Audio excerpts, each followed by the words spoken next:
ஒரு ஏழை பெண் இருந்தாள். தினமும் கோதுமை மாவை மசித்து கடல்கரையில் மீன் பிடிக்கிறவர்களுக்கு விற்று அந்த பணத்தில் தன் குழந்தைகளுக்கு உணவு வாங்கித் தருவாள்.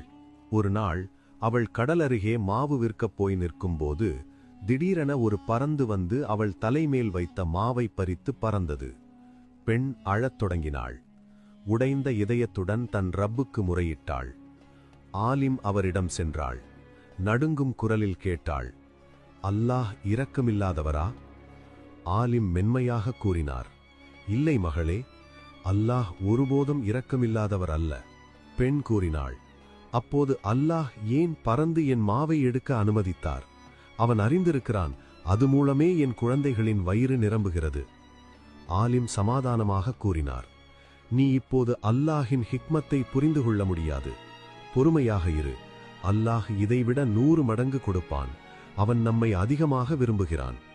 இந்த உரையாடல் நடக்கையில் வாசலில் கதவு தட்டும் சத்தம் கேட்டது. கதவை திறந்தால் 10 வணிகர்கள் கைகளில் பணத்துடன் நின்றனர். அவர்கள் கூறினர், எங்கள் படகு கடலில் ஒரு கல்லில் மோதியது. படகில் நீர் நிரம்பி நாங்கள் மூழ்கத் தொடங்கினோம். அந்த சமயத்தில் அல்லாஹ்விடம் துவா செய்து வாக்குறுதி அளித்தோம். காப்பாற்றினால் ஒவ்வொரு வணிகரும் 100 திர்ஹம் சதுகா செய்வோம் என்று. அப்போதே ஒரு பறந்து மாவுடன் வந்தது. வேறு வழியின்றி அந்த மாவால் படகின் சுரங்கத்தை பூசிவிட்டோம். அல்லாஹ் மாவை கரையாமல் நம்மை காப்பாற்றினான்.